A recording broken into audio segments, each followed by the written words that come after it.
तो ऐसे में आपका समीकरण क्या बोलता है कि रायपुर दक्षिण में इस बार कैसी हवा चल रही है? लोगों का उपचुनाव के प्रति रुझान कम है। वोटरों को घर से निकालने का काम पॉलिटिकल पार्टीज का होता है। बृजमोहन अग्रवाल के नाम से यहाँ पर बहुत ज्यादा वोटिंग होती है, प्रत्याशियों को लेकर क्या कहना चाहिए? कांग्रेस ने एक युवा 35 साल के लड़के यूथ कांग्रेस के प्रदेश अध्यक्ष को टिकट दिया। बीजेपी ने आकाश शर्मा के खिलाफ ये मुद्दा बनाया कि आकाश को रायपुर दक्षिण में लोग जानते नहीं। मतलब कहीं कैंपेन के स्तर पर बीजेपी यहाँ पर भी बाजी मारती दिख रही है। अगर आप उस क्षेत्र के लिए चेहरा नहीं बन पा रहे हैं तो वो खतरनाक है आपके पूरे चुनाव। तो बृजमोहन अग्रवाल का फैक्टर इस चुनाव में कैसा रहा? फेस जो इस्टेब्लिश करना था बृजमोहन वर्सेस कांग्रेस का फेस, वो थोड़ा कमजोर रहा। बृजमोहन अग्रवाल के सामने सवाल है वो यही है, अगर अपनी पसंद को आप चुनाव नहीं जिता पाते हैं तो आप नेता कैसे हैं? तो वोटर की मनोदशा ये है कि भाजपा के पक्ष में रहें अगर डेवलपमेंट चाहिए तो। नमस्कार, मेरा नाम सौरभ तिवारी है और आप विस्तार न्यूज़ देख रहे हैं। चूंकि रायपुर दक्षिण का चुनाव हो रहा था, उपचुनाव, जिसमें प्रत्याशी की घोषणा होने से लेकर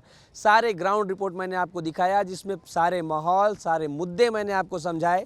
लेकिन आज जब वोटिंग हो चुका है, ऐसे में सारे मुद्दों को लेकर समीकरण को समझने के लिए, विस्तार से बात करने के लिए हमारे साथ state bureau chief Mrigendra Pandey sir हैं, जो हमें समझाएंगे कि पूरा चुनावी माहौल क्या था और अब दोनों पार्टी की क्या क्या स्थिति है। तो चलिए सर के पास चलते हैं। सर नमस्ते। नमस्ते सर, चुनाव हो चुका है आज और लगभग अब समाप्ति की ओर है, तो ऐसे में आपका समीकरण क्या बोलता है कि रायपुर दक्षिण में इस बार कैसी हवा चल रही है?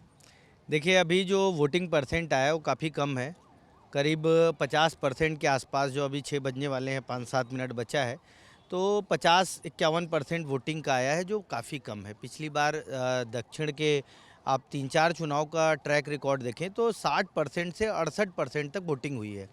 तो उपचुनाव में आमतौर पे वोटिंग कम होती है, लेकिन ये जो अभी 50-52% आंकड़ा आ रहा है, ये अगर 60 भी जाता है उस लिहाज से भी कम रहेगा। इससे दो चीज़ें होती हैं। एक तो कम वोटिंग परसेंट को बोलते हैं कि सत्ता विरोधी लहर, लेकिन ये आम चुनाव में रहता है। ये उपचुनाव है, एक पार्टी की सरकार है और उसके कैंडिडेट हैं, उसी के विधायक थे जो पिछले 35 साल से थे। तो इसको इस तरीके से देख सकते हैं कि लोगों का उपचुनाव के प्रति रुझान कम है। मतलब लोग ये मानकर चल रहे होंगे, वोटर ये मान के चल रहे होंगे कि उनका कैंडिडेट जिसको सपोर्ट कर रहे हैं वो जीत रहा है, इसलिए वोटिंग कम हुई है। कुल मिला के सबसे बड़ी बात यही है कि वोटिंग कम हुई है। जी, तो सर, वोटिंग कम होने से किसका फायदा होता हुआ दिख रहा है अभी? देखिए, मुख्य चुनाव और उपचुनाव दोनों में बताया अंतर होता है। मुख्य चुनाव में वोटिंग कम होने का मतलब है कि सत्ताधारी जो रूलिंग पार्टी है उसके प्रति नाराज़गी है, उसके समर्थन में लोग निकल नहीं रहे हैं और उसका विपक्ष को फ़ायदा मिलता है। लेकिन ये उपचुनाव है तो, और रायपुर दक्षिण ऐसा उपचुनाव है जहां बीजेपी पिछले 35 साल से लगातार जीत रही है। बृजमोहन अग्रवाल जो अभी रायपुर लोकसभा के सांसद हैं, वो 35 साल से लगातार विधायक रहे हैं और पिछली बार उन्होंने एक नारा दिया था, अब की बार 50,000 पार। उस नारे का असर हुआ था और 60,000 से ज़्यादा वोटों से बृजमोहन अग्रवाल की जीत हुई थी। इस बार ऐसा कोई नारा नहीं दिया गया, ऐसा कोई पॉलिटिकल कैंपेन किसी पार्टी ने नहीं चलाया कि हमको इस टारगेट को अचीव करना है, इतने वोट करना है। उसके कारण भी वोटिंग कुछ कम हुई होगी, क्योंकि वोटरों को घर से निकालने का काम पॉलिटिकल पार्टीज़ का होता है। कांग्रेस और बीजेपी सभी लोग अपने अपने लोगों को लगाए हैं। हमने देखा सुबह कि ऑटो से लोग आ रहे हैं, गाड़ियों से लोग आ रहे हैं, उनको लाने का काम किया जा रहा है, बूथ तक पहुंचाने का काम किए। लेकिन जिस तरीके से जितनी ज़्यादा संख्या में पहुंचना चाहिए, अभी यहीं के एक साथी कह रहे थे कि ये जो इलाका है, मठपुरैना का इलाका जो है, मजदूर ज़्यादा हैं और मजदूर जो है रोजी रोटी पर ज़्यादा फोकस करते हैं, इसलिए हो सकता है कुछ कम आए हों। तो वोटिंग जो है, ये 3-4 कारण है जिसके कारण कम नज़र आ रही है। सर, प्रत्याशियों को लेकर बहुत सारी बातें हुई। एक जगह ये बोला गया कि ऐसा प्रत्याशी है कांग्रेस की तरफ से जिसे लोग नहीं जानते। एक तरफ ये था कि सुनील सोनी वेल नोन चेहरा है, जिसे बृजमोहन अग्रवाल ने भी बार बार कहा। प्लस बृजमोहन अग्रवाल के नाम से यहाँ पर बहुत ज़्यादा वोटिंग होती है। प्रत्याशियों को लेकर क्या कहना चाहेंगे? देखिए, पार्टियों ने प्रत्याशी चयन के लिए बहुत सारे फार्मूले अपनाए हैं। सुनील सोनी जो रायपुर के सांसद रहे हैं, रायपुर के महापौर रहे हैं, उसके मुकाबले कांग्रेस ने एक युवा 35 साल के लड़के यूथ कांग्रेस के प्रदेश अध्यक्ष को टिकट दिया। अगर दोनों के राजनीतिक उसको देखा जाए तो सुनील सोनी 60 के आसपास है और ये 35 के आसपास है। इस चुनाव में सबसे बड़ा मुद्दा यही था कि सुनील सोनी की उम्र 60 साल है और वो सक्रिय नहीं है। कांग्रेस ने इसे मुद्दा बनाया, सक्रियता और उनकी उम्र को। उसके बाद कांग्रेस ने एक मुद्दा बनाया कि सुनील सोनी जो है काम नहीं करते, सांसद रहने के दौरान उन्होंने जिस तरीके से काम किया, उनकी सांसद निधि लैप्स हुई, ये सब मुद्दे थे। जबकि बीजेपी ने आकाश शर्मा के खिलाफ ये मुद्दा बनाया कि आकाश को रायपुर दक्षिण में लोग जानते नहीं। वो सबसे पहले अजय चंद्राकर जो पूर्व मंत्री रहे हैं, भाजपा के कद्दावर नेता हैं, उन्होंने ट्वीट किया कि ये बालोद के अर्जुंदा के रहने वाले हैं आकाश शर्मा, और लगातार जो है अब दक्षिण से चुनाव लड़ेंगे तो उनको लोग जानते नहीं। लेकिन एक चीज़ आप समझिए कि आकाश शर्मा एनएसयूआई के 7 साल तक प्रदेश अध्यक्ष रहे, 3-4 साल से यूथ कांग्रेस के, मतलब करीब 10 साल की पॉलिटिक्स अगर देखें तो प्रदेश अध्यक्ष रहे हैं। ऐसे में आप किसी को एक क्षेत्र में नहीं बांध सकते। सुनील सोनी के पास जो प्रचार का सबसे बड़ा वो है कि वो अपने काम को बताने के साथ साथ बीजेपी सरकार के काम को बता रहे हैं, जो पिछले 10 महीने में बीजेपी सरकार ने काम किया है जिस तरीके से। वहीं कांग्रेस पिछले 10 महीने में जिस तरीके से अपराध बढ़ा है, महंगाई बढ़ी है, इन चीज़ों को लेकर इस चुनाव में उतरी है। सर, अपराध का मुद्दा बहुत ज़्यादा हाईलाइट हुआ, प्लस महंगाई के मुद्दे बहुत ज़्यादा हाईलाइट हुए। आपको क्या लगता है कि मेन मुद्दा क्या रहा होगा जिससे रियल में वोटिंग हुई है, जो कि रियल में मुद्दा रहा होगा? तो दोनों पार्टियां जो है अपने अपने स्तर पे एक दूसरे पर आरोप लगाती हैं। आपके हिसाब से मेन मुद्दा क्या था? मेरे हिसाब से सबसे बड़ा मुद्दा था फेस, कैंडिडेट का फेस, कैंडिडेट कौन है और किसे वोट करना है। आप देखिए कि 35 साल से जिस विधानसभा में एक ही पार्टी का विधायक चुना जा रहा हो, उसके मुकाबले अगर आपने किसी नए कैंडिडेट को उतारा है तो क्या वो इस लायक है? उसका कैंपेन उस एग्रेशन के साथ चला है? क्या वो लोगों को ये बताने में सफल हुआ है कि उसकी बात सुनिए, वो विधायक बनेगा तो वो अच्छा करेगा? मुझे लगता है इस चुनाव में ये करने में कांग्रेस बहुत हद तक असफल रही है। कांग्रेस इसमें सफल नहीं हो पाई है। अच्छा, मतलब कहीं कैंपेन के स्तर पर बीजेपी यहाँ पर भी बाजी मारती दिख रही है। कैंपेन नहीं, कैंडिडेट के फेस को इस्टेब्लिश करना। आप भूपेश बघेल के मुकाबले बीजेपी ने किसी को सीएम कैंडिडेट नहीं बनाया पिछले विधानसभा चुनाव में। उसने कहा कि हमारे अलग अलग नेता हैं, अलग अलग अच्छा करेगा उसको बनाएंगे। फेस बहुत मायने रखता है किसी भी चीज़ के लिए। आप जनाधार वाले नेता हो सकते हैं, आप पब्लिक के बीच आपका अपीयरेंस बहुत अच्छा हो सकता है, लेकिन अगर आप उस क्षेत्र के लिए चेहरा नहीं बन पा रहे हैं तो वो खतरनाक है आपके पूरे चुनाव के लिए। सर, रायपुर दक्षिण का मतलब था बृजमोहन अग्रवाल। इसे गढ़ कहा जाता था, किला कहा जाता था, अलग अलग नामों से जाना जाता था। तो बृजमोहन अग्रवाल का फैक्टर इस चुनाव में कैसा रहा? मैं वही बोला, फेस, क्योंकि यहाँ सुनील सोनी भी अपना जो चुनाव लड़ रहे हैं वो बृजमोहन अग्रवाल के चेहरे पे लड़ रहे हैं। सुनील सोनी कहते हैं कि बृजमोहन जी हमारे साथ हैं, अब वो सांसद हैं, मैं विधानसभा लड़ रहा हूँ, तो फेस वही है। आप कैंडिडेट देखिए कि सुनील सोनी हैं, लेकिन लड़ चुनाव यहाँ रहे हैं बृजमोहन अग्रवाल। पब्लिक भी ये मान रही है कि बृजमोहन अग्रवाल, और इसको इस्टेब्लिश किया बृजमोहन अग्रवाल ने। बार बार कहा कि यहाँ 2 विधायक होंगे, एक मैं हूँ, दूसरा ये सुनील सोनी को पार्टी ने कैंडिडेट बनाया है। जबकि कांग्रेस इस लेवल पर आकर इस्टेब्लिश नहीं कर पाई। हालांकि दीपक बैज जो प्रदेश कांग्रेस अध्यक्ष हैं, उन्होंने बहुत अच्छा कैंपेन किया। पहली बार ऐसा लगा कि कांग्रेस किसी चुनाव को लड़ रही है। करीब 1100-1200 कांग्रेस नेता इस पूरे विधानसभा के 553 बूथों पर अलग अलग जगहों पर गए, प्रचार किए।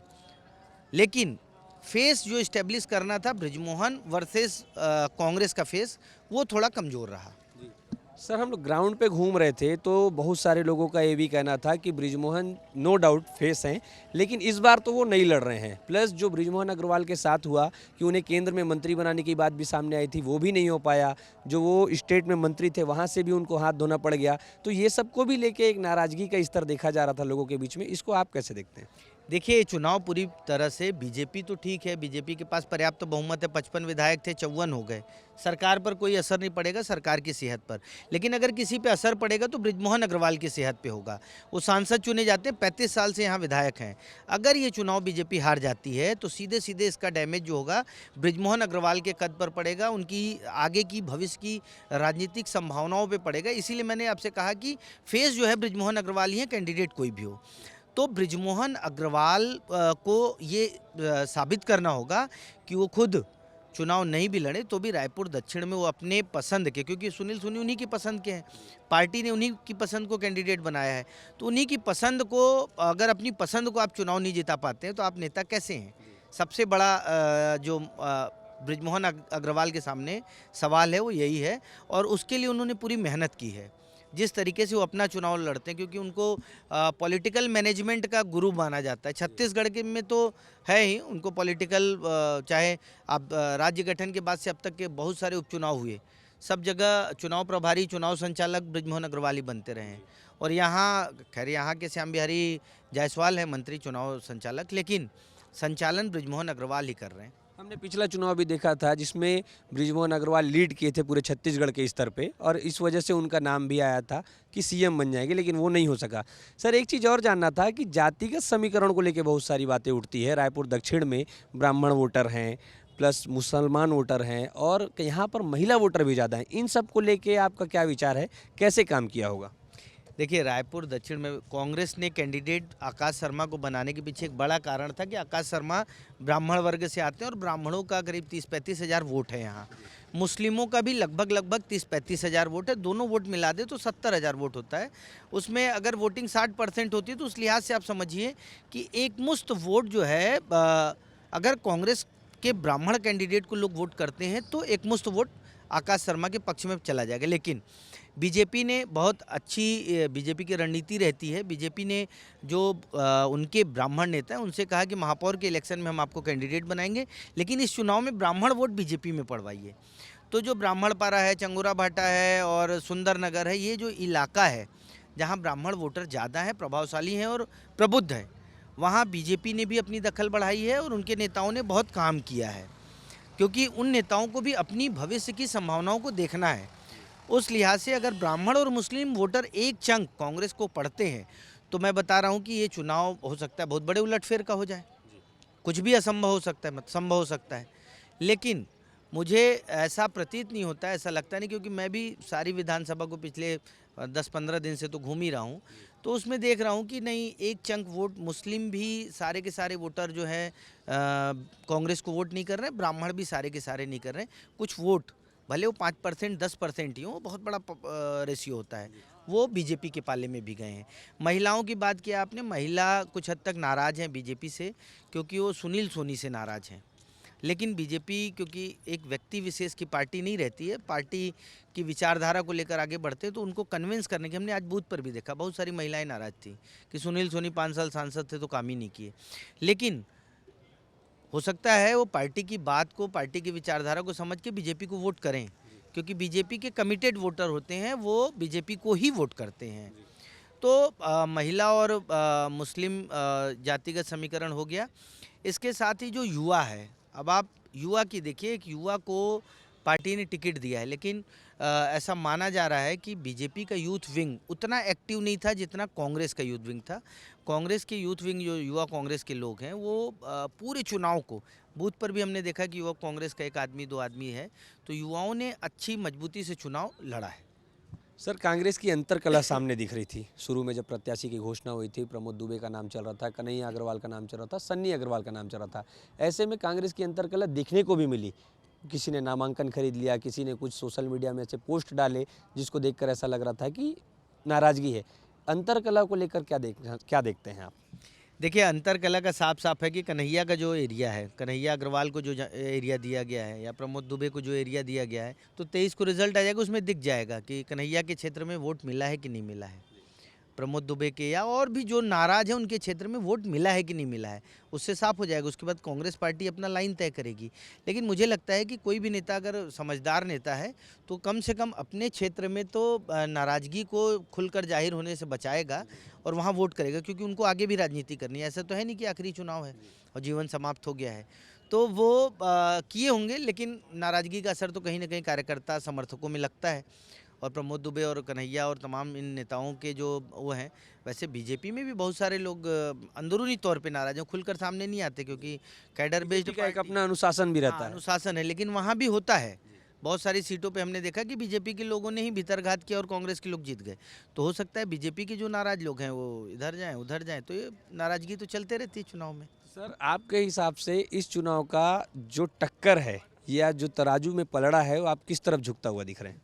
देखिए, 2-3 फैक्टर हैं। एक तो राज्य में भाजपा की सरकार है, केंद्र में भाजपा की सरकार है और दक्षिण में उपचुनाव है। यहाँ 35 साल से भाजपा है, तो वोटर की मनोदशा ये है कि भाजपा के पक्ष में रहें अगर डेवलपमेंट चाहिए तो। कांग्रेस ने डेवलपमेंट को ही बहुत बड़ा मुद्दा बनाया था कि यहाँ विकास नहीं हुआ 35 साल में। दूसरा, वोटर ये सोचकर वोट करता है कि उसका विधायक अगर जीतता है तो उसकी क्या संभावनाएं हैं। हो सकता है बृजमोहन अग्रवाल लगातार मंत्री रहे, 5 साल सरकार नहीं थी, कांग्रेस की सरकार थी, उसमें भी मंत्री नहीं, बाद में मंत्री बनाए गए, अभी गायब हैं।